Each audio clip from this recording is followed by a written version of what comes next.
Radio 59 WROW, first on the dial. Johnny Dollar. Pat McCracken, Johnny, Universal Adjustment Bureau. Well, dear Santa Claus. Huh? All I want for Christmas is $1 million, a new convertible, a bevy of beautiful blondes, 2 redheads. I'm glad you're talking to Santa Claus instead of me. What's your problem, Pat? Plain old-fashioned greed. Greed? Plus a no-good Samaritan. You want to go to work on it? What's the fee look like on this one? I can always use a few extra bucks this time of year. As who can't. But you know something? What's that? When you find out what this is all about, Johnny, well, believe it or not, even you may suddenly decide to make like one of Santa's helpers. Oh, now, wait a minute. If that means no fee. Come on over. Let's talk about it, huh? Yeah, I think I'd better.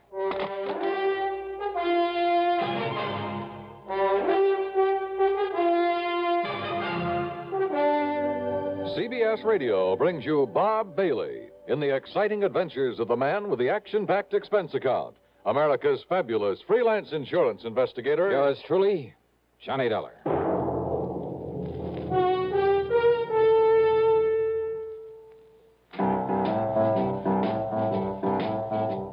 Talk about best-selling records. Here's a familiar tune about America's best-selling filter cigarette, Winston.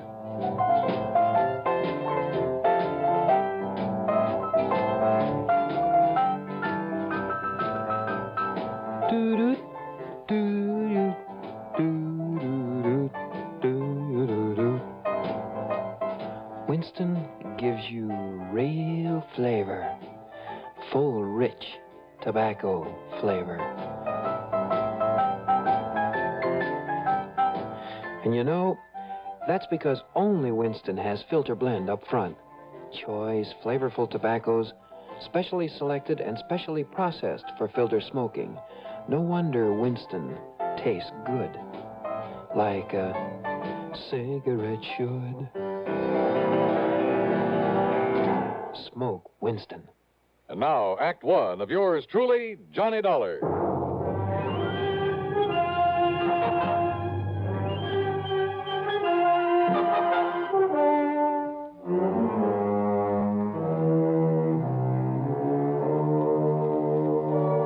Expense account submitted by Special Investigator Johnny Dollar to the Universal Adjustment Bureau, Home Office, Hartford, Connecticut. Following is an account of expenses incurred during my investigation of the sudden wealth matter. Pat McCracken trying to chisel me out of a fee? Well, there was one way to find out. Expense account item 1, $1 even for a cab to his office. On second thought, just in case, let's call it $1.50. When I got there, Pat got straight to the Johnny, point. as you know, we adjust insurance claims, do a lot of other services for a lot of small companies. So? Well, a good many of them cater to the farming communities. Not only home and property insurance, but they push endowment, the retirement type of policies. Companies like, Amalgamated Life, Trinity Mutual, New Britain Mutual, and so on. I think I've worked for all of them. Well, then you know the sort of clientele they cater to. So what's happened? Well, 2 years ago, out in South Dakota, in a big agricultural South Dakota? area. Just a few days before Christmas? Wow. Now listen, Pat, Huh? We suddenly got notice that a lot of people in a town near Sioux Falls were cashing in their insurance. Well? Well, then a little over a year ago, the same thing happened in a farming section near Fayetteville, Tennessee. And about 6 months ago at a small town near Macon, Georgia. And these people are not only cashing in their policies, but they were borrowing on their land, hawking their furniture, raising cash any way they possibly could. For what purpose? To invest in the stock market. Oh, well, maybe you can't blame them. Johnny. I own a few shares myself. Some AT&T, Sure, some sure. GE, some Union Carbide. Yeah, but you buy those blue chips, and through a legitimate broker. Well, doesn't everybody? Not these people. They were handing their dough over to some guy who moved into town and promised to double any money they gave him inside of 3 weeks. Oh, no. That old racket? That old racket. They'd give him $100 to invest for them, and 3 weeks later he'd return them $200? Yes. And when the word got around, everybody in town would start handing him his life savings. Yes. And out of the money coming in, he'd pay off the early suckers. Pay them 2 for 1. So they and all the rest of the pigeons would keep handing him more and more. And then, of course... Oh, sure. As soon as he got a really big bundle in his hands, he'd disappear. Exactly. Oh, brother. One of the oldest, dirtiest, meanest rackets in the world. And the poor, greedy people are still falling for it and getting burned. And the authorities haven't been able to catch up with this guy? By the time they have, he's been gone. And now the latest series of policy cancellations started coming in only a few weeks ago from a town called Enterprise, New Jersey. Well, then, Pat, there may be time to nab him. I hope so. But why aren't the local authorities doing something about Well, the man is still paying off, Johnny. You know, the early investors. You can't nab him for that. Oh, well, what he's really doing, though, is setting up the later suckers for a big killing. Of course. But isn't anybody wise to what he's up to? Who knows? Maybe there are a few who were smart enough to get in at the beginning during the big build-up. Yeah, but they'll get their money back. Why, sure, doubled. But then, when he gets enough new money... Well, aren't the police wise to him? Suppose they are, Johnny. What can they do so long as he keeps paying off as promised? Oh, brother. Of all the dirty, rotten... Well, you want to go look?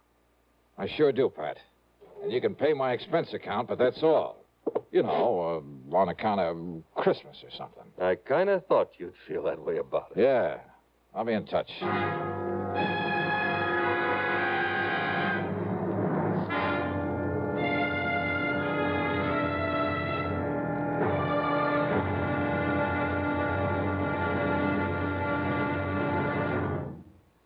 Take your teenagers, give them a Stereo One portable by Columbia, and there's a new sound of pleasure in your home and a brand new kind of fun.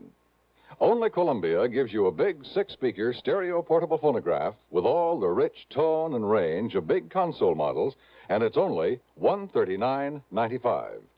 Columbia has a wide selection of portable phonographs, and they're all flawlessly engineered by CBS Electronics. They all play any and all records, 45s, 78s, and the new LP and stereo records, and play them better with true big sound. You just can't buy a better portable than a Stereo One portable phonograph by Columbia. You can't find a better buy either. Portable prices start as low as $39.95. Christmas is the time to give your youngsters a gift they'll get fun and pleasure from all through the year. Time to give them a Stereo One portable phonograph by Columbia, #1 in the wonderful world of sound. And now, Act 2 of yours truly, Johnny Dollar and the Sudden Wealth Matter.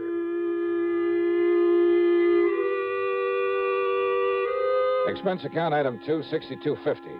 Then it includes a plane to Philadelphia, and there in the city of brotherly love, a $50 deposit on a rental car. I drove south on 47 into the farm country, through Vineland, then Millville, and finally to the little town of Enterprise. It had a main street a few blocks long that looked a bit run down at the seams. There was a food, clothing, and a variety store, a drugstore, a movie, and a couple of gas stations. There was a railroad station for shipping out the farm produce, but the lot around it was overgrown with weeds.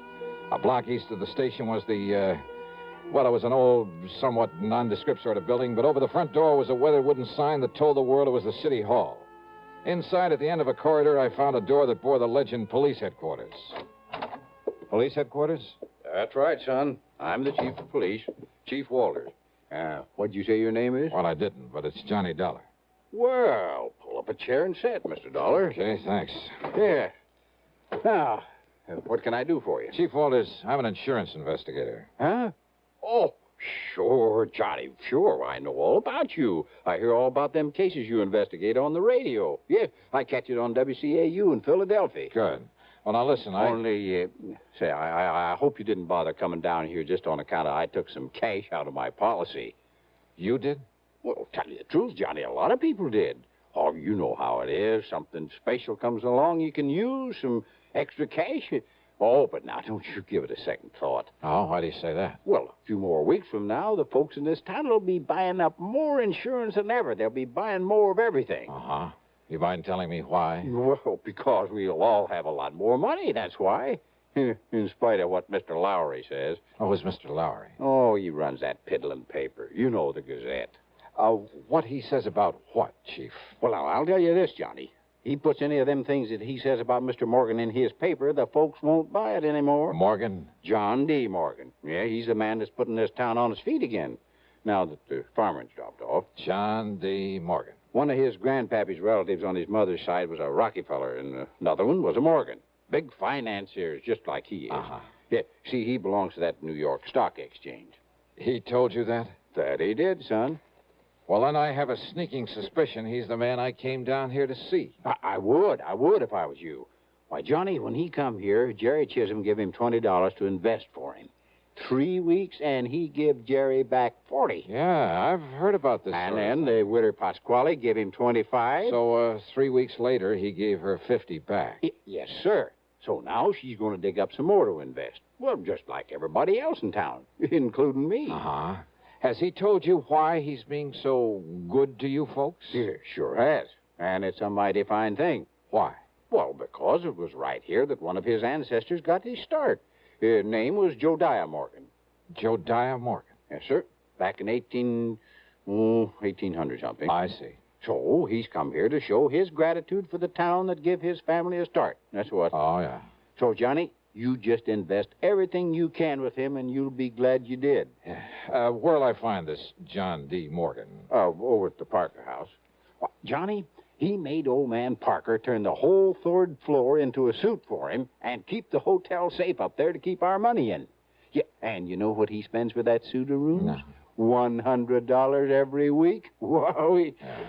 Okay, Chief, thanks very much. Oh, of course, you being from out of town, though. Well, are you on pretty good terms with him? Oh, sure am. Well, I probably sent him more folks with their money than anybody. Oh, well, then maybe you can do me a favor then. Well, sure, Johnny, sure. Anything you say. Well, look, Chief, call him up. Tell him you'll send me over. Tell him I'm, one of the hometown boys who made good in selling on the road, and that I've come back here for the holidays. Yeah, all right. Now, I'm sure he'll let you in. Yeah, just like he tells us, Johnny, the more money he can get a hold of, the more he can make for all of us. Oh, sure. Only, well, why is it you don't want him to know what you really do? Well, personal reasons, and he might think I don't need the extra money. Ah, okay, Johnny. Anything you say. Yeah, good. Meantime, I'll call on Mr. Lowry at the Gazette. Yes, well, now, don't you believe him, Johnny. That suspicious old crackpot don't know what he's talking about. All he is trying to do is to make up a lot of scandal for that lousy paper he is. Yeah? Yes, sir. We'll see.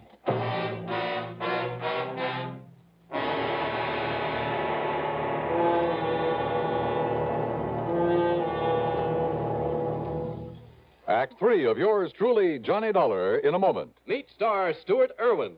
Nothing's worse for an actor than a nasty cold. To feel better quickly, I take wonderful four-way cold tablets, the fast way to relieve cold distress. Right.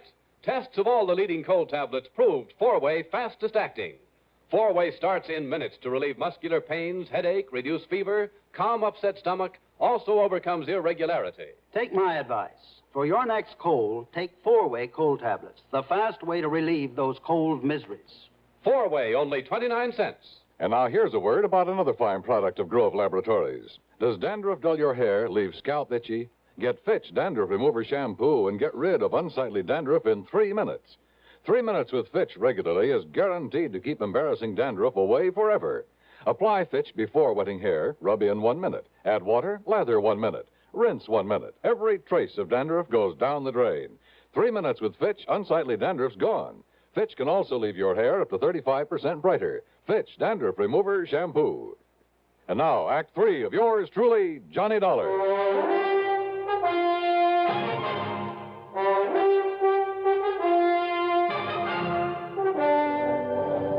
Believe me, I've tried to pound some sense into their heads, Mr. Dollar, but they won't listen to me. If I print something about that shyster in my paper, they won't buy it. It's unbelievable. All they do is keep handing over more of their hard-earned money to them. Oh, sure, but they're getting it back, aren't they, Mr. Lowry, plus a handsome profit? Sure they are, those who gave him money over 3 weeks ago. So what do they do then? They go out and beg and borrow some more and give that to him. You just can't raise it. So he keeps taking in more than he's paying out. 10 times as much, every day. But as soon as he's got hold of every cent these people can cough up for him, well, you know. Oh, yeah, I know. Oh, if only I could get some action around here, get him locked up in jail. Yeah, but how can you as long as he's paying out on the original investments? You have no case against him. I know. Well, he'd sue for false arrest and have you over a barrel. Of course. Oh, the suckers would rally to his side and you couldn't prove a thing on him. I know. You simply can't touch him, Mr. Lowry, until he makes a break for it. Yes, but who knows when he'll try it? If he's clever enough to do what he's doing, and with the stupid one-man police force in this town... Wait a minute. Yes? There's one way of knowing when he'll try to duck out of here. How? By giving him the necessary encouragement. The only encouragement you could give to a man like him would be in the form of money. That's right. Now, look, I got a plan, Mr. Lowry. It'll take your complete cooperation. Yeah. And it may take the use of some of your money. My money? It's a chance, but the one chance we have. No, that's carrying things a little too far. Hey, look. Mac. Are you on my side or his? Well, you know the answer to that. Okay. Then our job right now is to convince him that we're on his side. What? Yeah, sure. The only thing that'll make this John D. Morgan pack up and leave is more money. Well, of course. When he gets all he can out of the people. So listen to me, please. I want you to do two things. Now, I hear the press running back there. Yes, I started the run of today's paper just before you came. Stop the press. What? Yeah, set up a new front page. An apology for your previous attitude toward him. You know, Apology? now that you've seen with your own eyes what a good Samaritan he really is, what he's done for these people, what he'll continue to do for them. Mr. Dollar, I And don't... look, call in every kid in town if you have to, but get that paper in circulation. Then you call on Morgan. I call on... Yeah, with every penny you can scrape up. Give it to him to invest for you. Hey, is the local bank still open?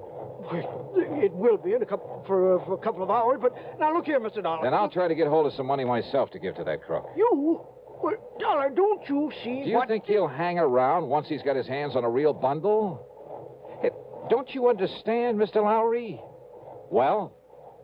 Why, yes, of course. Sure. It's the only way to make him try to leave town with it. Yes, it's a chance, though, Mr. Dollar. Have you got a better idea?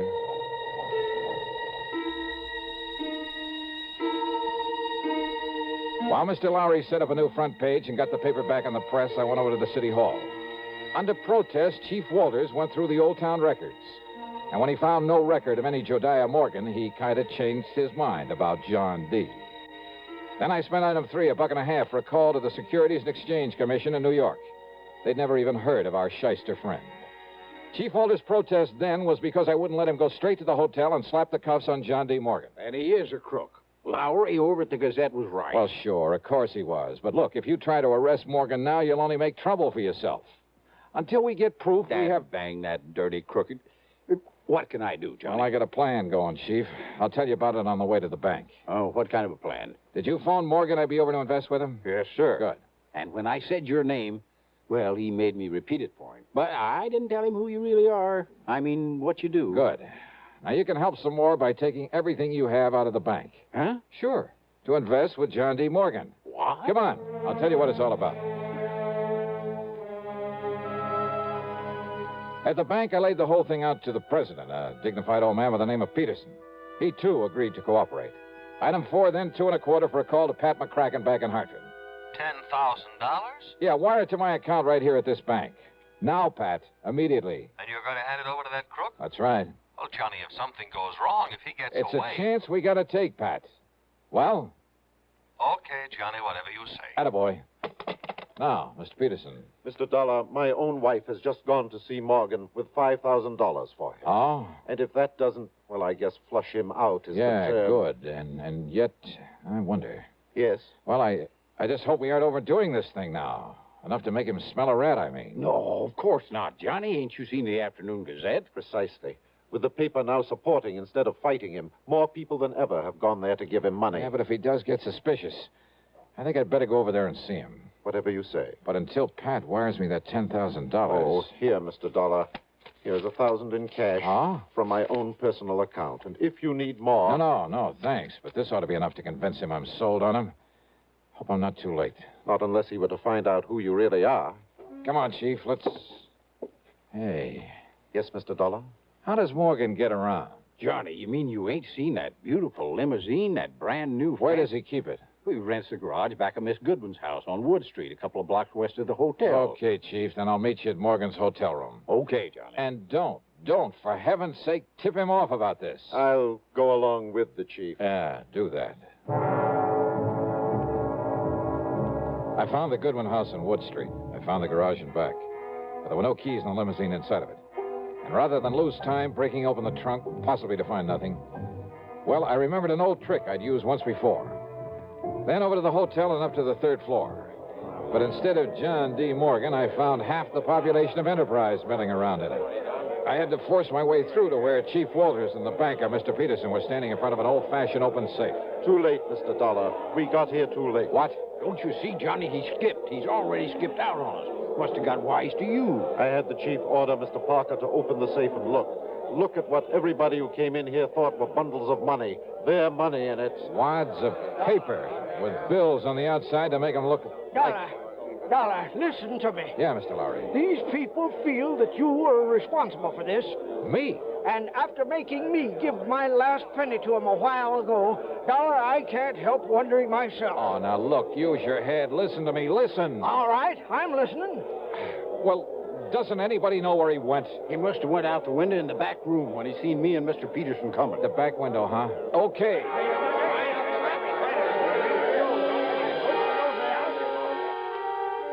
The very eagerness of that crowd to stop me was the only thing that let me get away and safely down the fire escape.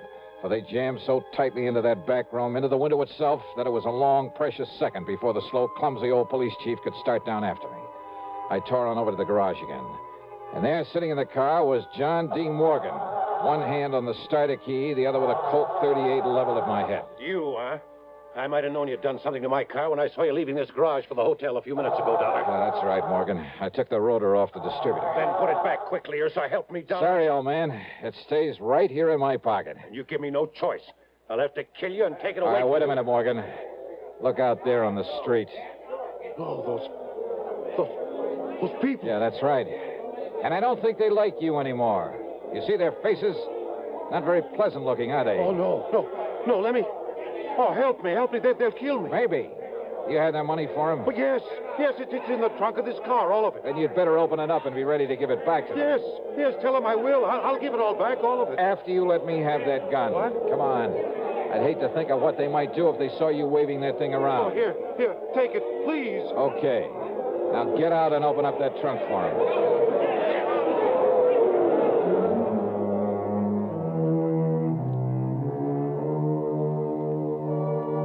That mob, slowly, menacingly moving in on us, was something I won't forget for a long, long time. Matter of fact, it was Morgan tossing out the money, shrieking out a confession, promising to pay them all back that saved me from them. And now, of course, he'll be taken care of by the courts. Yeah, plenty. Expense account total less the $50 deposit on my rental car, $38.25. Yours truly, Johnny Dollar.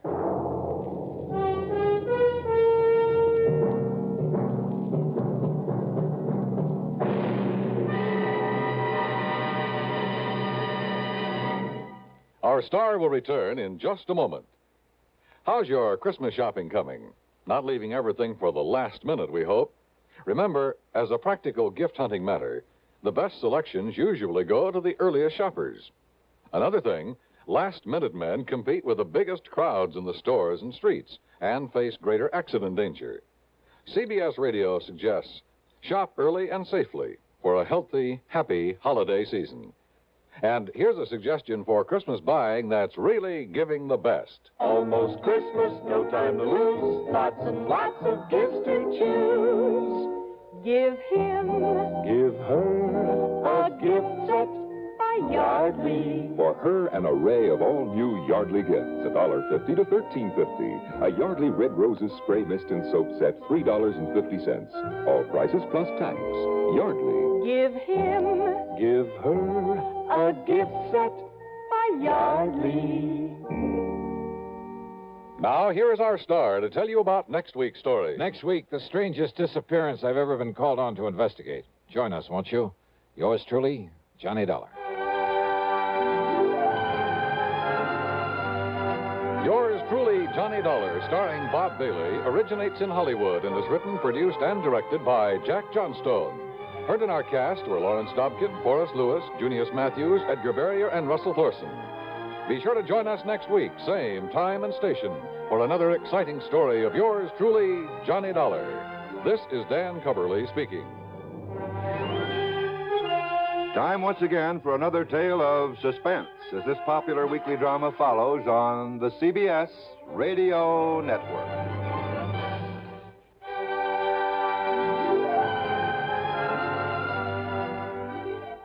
Radio 59 WROW, first on the dial. Why don't more infant formula companies use organic, grass-fed whole milk instead of skim? Why don't more infant formula companies use the latest breast milk science? Why don't more infant formula companies run their own clinical trials? Why don't more infant formula companies use more of the proteins found in breast milk? Why don't more infant formula companies have their own factories instead of outsourcing their manufacturing? We wondered the same thing. So we made ByHeart, an infant formula company on a mission to get a lot closer to the most superfood on the planet, breast milk. Our patented protein blend has more of the important and most abundant proteins actually found in breast milk. We're the first and only U.S.-made formula to use organic, grass-fed whole milk, not skim. We even conducted the largest clinical trial by a new infant formula company in a quarter-century, with clinically proven benefits like easier digestion, less spit-up, and softer poops versus a leading infant formula. And we make our own formula in the USA and our very own factories in Iowa, Oregon, and Pennsylvania. ByHeart, a better formula for formula. Learn more at byheart.com.